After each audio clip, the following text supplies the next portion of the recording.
2025ல கண்டிப்பா எல்லாருக்குமே favourite films நிறைய இருக்கும். இந்த வீடியோல நான் வந்து 2025 ரிலீஸ் ஆன என்னோட ஃபேவரட் 10 ஃபிலிம்ஸ் எடுத்து வந்திருக்கேன். இது வந்து என்னோட பர்சனல் ஃபேவரட்டான ஃபிலிம்ஸ். ஸோ இதுல வந்து உங்க ஃபேவரட்டான ஃபிலிம் இந்த லிஸ்ட் இருக்கா அப்படின்னு நீங்க பார்த்து தெரிஞ்சுக்கோங்க. ஸோ இது கண்டிப்பா வந்து ஒரு இன்ட்ரெஸ்டிங்கான வீடியோவா இருக்கும். ஸோ வாங்க வீடியோவில் போகலாம்.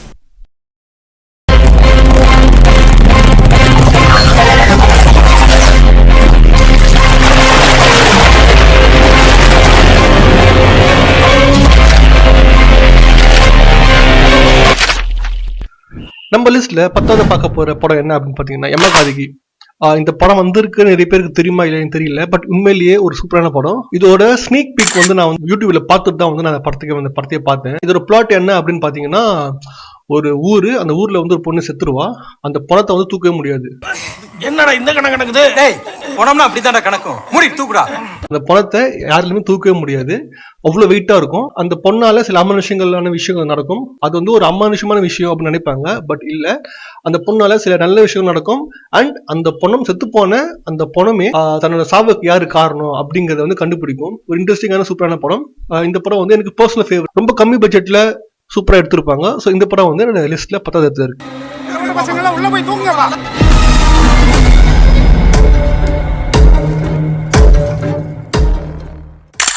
என்னோட லிஸ்ட்ல 9வது இருக்க படம் என்ன அப்படின்னு பாத்தீங்கன்னா, அதர்வா நடிச்ச டிஎன்ஏ. டிஎன்ஏ படம் வரும்போது நிறைய பேர் ரிவ்யூவர்ஸ் வந்து ஒரு சில ரிவ்யூவர்ஸ் வந்து அதுக்கு நெகட்டிவான ரிவ்யூ கொடுத்தாலுமே மோஸ்ட் ஆஃப் ரிவ்யூவர்ஸ் வந்து படத்துக்கு பாசிட்டிவ் ரிவ்யூ கொடுத்தாங்க. நான் எப்பவுமே ஒரு ரிவ்யூ பார்த்து படத்துக்கு போகவே மாட்டேன். இதே மாதிரி தான் இந்த படத்துல ஸ்பீச்சுக்கு நான் பார்த்தேன், எனக்கு பிடிச்சிருந்துச்சு, படத்துக்கு போனேன். உண்மையிலேயே ஒரு சூப்பரான தரமான படம். ரொம்ப நாள் கழிச்சு ஒரு நல்ல ஒரு கிரைம் இன்வெஸ்டிகேஷன் ஃபிலிம் நான் பார்த்த மாதிரி ஒரு ஃபீல் இருந்துச்சு. ஸோ அதனால இந்த படம் வந்து எனக்கு 9வது இடத்துல இருக்கு.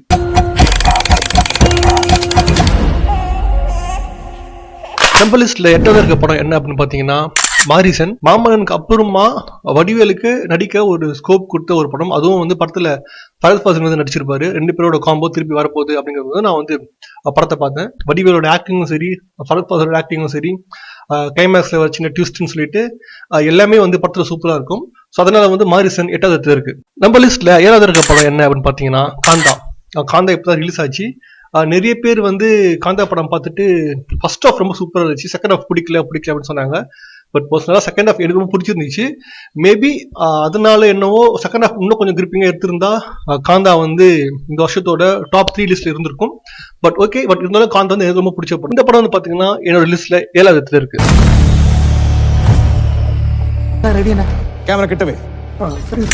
என்னோட லிஸ்ட்ல 6வது இருக்க படம் என்ன அப்படின்னு பாத்தீங்கன்னா வீரதீர சூரன்.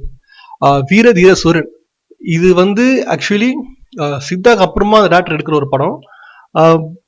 இந்த படத்துல பாத்தீங்கன்னா விக்ரமோட கேரக்டருக்கு வந்து அவ்வளவு ஒரு ஹைப் கொடுத்துருப்பாங்க. ஆனா அந்த மனுஷன் அந்த படத்துல அந்த கேரக்டர் அடியும் வாங்கும். அந்த அளவுக்கு அடியும் வாங்கும். அந்த காளிங்கிற கேரக்டர் அந்த அளவுக்கு அடியும் வாங்கும்.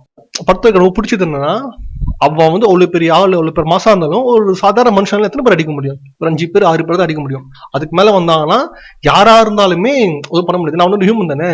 அந்த ஒரு ரியாலிட்டியை வந்து படத்துல சூப்பரா காமிச்சிருப்பாங்க. இன்னொரு குறிப்பிட்ட சீன் ஒண்ணு சொல்லணும்னா, இந்த படத்துல வந்து ஒரு சீன்ல விக்ரம் அவனை போட்டு ரவுட்டிங்க போட்டு பொழப்பன்னு வந்துட்டு இருப்பாங்க, வெட்ட வருவாங்க. அப்போ அந்த ஊர்ல இருக்கிற ஊர் மக்கள் என்ன பண்ணுவாங்க? இப்போ வந்து ஒரு ஃபார் எக்ஸாம்பிள் ஒருத்தனை வந்து ஏரியில வந்து ஒருத்தனை அடிக்கிறாங்க, ஒருத்தனை வெட்டுறாங்க அப்படின்னா அங்க இருக்கிற மக்கள் என்ன மாதிரி ரியாக்ட் பண்ணுவாங்க அப்படிங்கிற விஷயம் இருக்குல்ல, அது வந்து தத்ரூபமா காமிச்சிருப்பாங்க.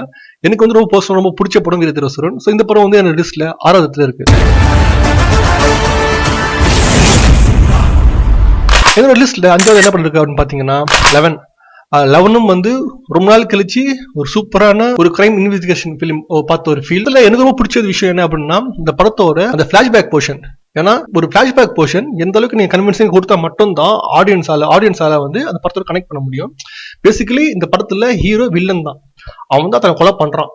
ஆனா அதை வந்து நீ பிளாஷ்பேக்ல வந்து நீ அவங்களுக்கு வந்து ஆடியன்ஸுக்கு வந்து இவ்வளவு பரதாபத்தை கொடுக்கணும். இவன் கொலை பண்றான்னா உங்களுக்கு கொல்றது கரெக்ட் தானா அப்படின்னு சொல்லிட்டு ஆடியன்ஸுக்கு அந்த மைண்ட் செட்டை கொடுத்தா மட்டும் தான் இந்த படம் வந்து ஹிட் ஆகும், இல்ல ஃபிளாப் ஆகும். அதை வந்து சூப்பரா அந்த பிளாஷ்பேக் போர்ஷன் பண்ணியிருப்பாங்க. இந்த டைரக்டரே வந்து இன்டர்வியூல சொல்லியிருப்பாரு என்ன அப்படின்னு பாத்தீங்கன்னா, அவங்க வந்து படத்தோட கதையை விட முதல்ல அந்த பிளாஷ்பேக் போர்ஷன் தான் நான் எழுதுனேன். ஏன்னா பிளாஷ்பேக் போர்ஷன் வந்து ஆடியன்ஸ்க்கு ஒர்க் அவுட் ஆயிட்டாலே இந்த படம் வந்து ஹிட் அப்படின்னு வந்து நான் வந்து முடிவு பண்ணி எழுதுனேன். ஸோ நான் பிளாஷ்பேக் போர்ஷனுக்கு தான் ரொம்ப வந்து மெனக்கட்டேன் அப்படின்னு சொன்னாரு. அதே மாதிரி இந்த பிளாஷ்பேக் போர்ஷன் ரொம்ப சூப்பரா ஒர்க் அவுட் ஆயிருக்கும். அதனால இந்த படம் என் லிஸ்ட்ல 5வது இடத்துல இருக்கு. நம்ம லிஸ்ட்ல நல்லா தான் இருக்கிற படம் என்ன அப்படின்னு பாத்தீங்கன்னா 2K கிட்ஸ்க்கே நேர்ந்து விட்டு 2K kids super star 2K கிட்ஸோட தளபதி 2K கிட்ஸோட தலை அப்படின்னு சொல்லிட்டே போனா பிரதீப் ரங்கநாதன் நடிச்ச டிராகன் படம். ஸோ டிராகன் வந்து நான் பர்சனலி முதல்ல டிராகன் படத்தோட ட்ரெய்லர் எல்லாம் வரும்போது இந்த படம் வேலைக்கு ஆகுது அப்படின்னு நினைச்சேன். பட் இது படமா பார்க்கும்போது அந்த படத்தை எடுத்த விதம், அந்த படத்துல கடைசியில் அந்த படத்துல சொன்ன ஒரு விஷயம் எல்லாமே வந்து நமக்கு வந்து எல்லாம் நம்ம காலேஜ் லைஃப்லயோ ஸ்கூல் லைஃப்லயோ சில தப்புகள் பண்ணியிருப்போம். அது திருத்துக்கிறதுக்கான ஒரு நேரம் வரும்போது ஒருத்தர் லைஃப் எப்படி மாறுது அப்படிங்கிற விஷயம் இருக்குல்ல, அது ரியாலிட்டிக்கு ஒத்து போற மாதிரி இருந்துச்சு. அதுல இருந்து டிராகன் வந்து என்னோட ஃபேவரட் ஃபிலிம். அதனால டிராகன் நம்ம லிஸ்ட்ல 4வது இடத்துல இருக்கு. நம்ம லிஸ்ட்ல 3வது இருக்கிற படம் என்னன்னு பாத்தீங்கன்னா குடும்பஸ்தன். குடும்பஸ்தன் உண்மையிலேயே எல்லா குடும்பஸ்தர்களுக்கும் பார்க்க வேண்டிய ஒரு திரைப்படம். குடும்பஸ்தன்லாம் இல்லைனா கூட உனக்கு கல்யாணம் நடக்கணும்னா கூட ஒரு ஃபேமிலி ரன் பண்றாள் ஒரு பர்சன், அவன் பார்த்தா அந்த படத்தை வந்து ரொம்ப வந்து அவனுக்கு கனெக்டா இருக்கும். நான் இந்த படத்தை வந்து படத்தை வந்து கூட்டு போய் காட்டினேன், மச்சான் கண்டிப்பா இந்த படத்தை பார்க்கணும்னு சொல்லிட்டு. ஏன்னா அந்த டைம் வந்து ஒரு சில இஷ்யூஸ் இருந்துச்சு, அதனால வந்து மச்சான் கண்டிப்பா கனெக்ட் ஆகும் வந்து பார்த்து சொன்னா பார்த்தேன். அவனுக்கு ரொம்ப வந்து அந்த படம் வந்து ரொம்ப பிடிச்சிருந்துச்சு. அவனுக்கு மட்டும் இல்ல, எல்லாரோட லைஃப்லயும் வந்து சில விஷயங்கள் இருக்கும்ல, அதெல்லாம் வந்து அந்த படத்தை வந்து கனெக்ட் பண்ணி வச்சிருப்பாங்க.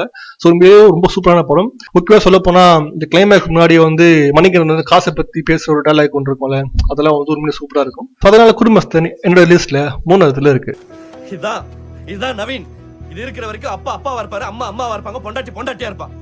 இது இல்லன்னு வச்சுக்கங்க, இந்த உடம்பு, இந்த மனசு, இந்த ஃபீலிங்ஸ் எதுக்குமே மரியாதை கிடையாது. என்னோட லிஸ்ட்ல 2வது இருக்கிற படம் என்ன அப்படின்னு பாத்தீங்கன்னா கண்டிப்பா அது அன்எக்ஸ்பெக்டடான ஒரு விஷயம். ஏன்னா இடாகினி தியேட்டர் ரிலீஸ் ஆகல. உங்க படம் ஏன்டா, உங்க படத்தை எதுக்கு நீங்க வந்து இதுல லிஸ்ட்ல வச்சீங்க அப்படின்னா, இந்த படத்தை நான் ஒர்க் பண்ணேன் அப்படிங்கிறத தாண்டிட்டு ஒரு ஆடியன்ஸா பார்க்கும்போது இந்த படத்தோட ஸ்கிரிப்டும் சரி, இந்த படத்தோட மேக்கிங்கும் சரி அப்படி இருக்கும். நான் இந்த படத்தை ஒர்க் பண்ணேன் அப்படின்னு நான் பேசல, பேசிக்காவே நான் சொல்றேன். ஏன்னா நாங்க இந்த படத்தை வந்து நிறைய ஓடிடி பிளாட்ஃபார்ம்ஸ்லாம் அப்ரோச் பண்ணும்போதோ சில செலிபிரிட்டிஸ்லாம் போட்டு காமிக்கும் போதோ ஒரு பைலட் ஃபிலிம் தானே அப்படிங்கிற மாதிரி தான் பார்த்தாங்க. ஆனா இந்த படத்துல நாங்க போட்ட இன்புட்ஸ், இந்த படத்தோட அவுட் எல்லாம் அவங்க பார்த்துட்டு வாவ் அப்படின்னு சொன்னாங்க. ஆக்சுவலா இது ஒரு பைலட் ஃபிலிம் மாதிரியே தெரியல, ஒரு ஃபீச்சர் ஃபிலிம் பார்த்த மாதிரி இருந்தது. ஒரு இந்த பட்ஜெட்ல எப்படி நீங்க எடுத்தீங்க அப்படின்னு தான் அவங்க வாயில முதல்ல வந்துச்சு. ஸோ அதனாலேயே இடாகினி வந்து எனக்கு இந்த லிஸ்ட்ல வந்து 2nd பிளேஸ்ல இருக்கு.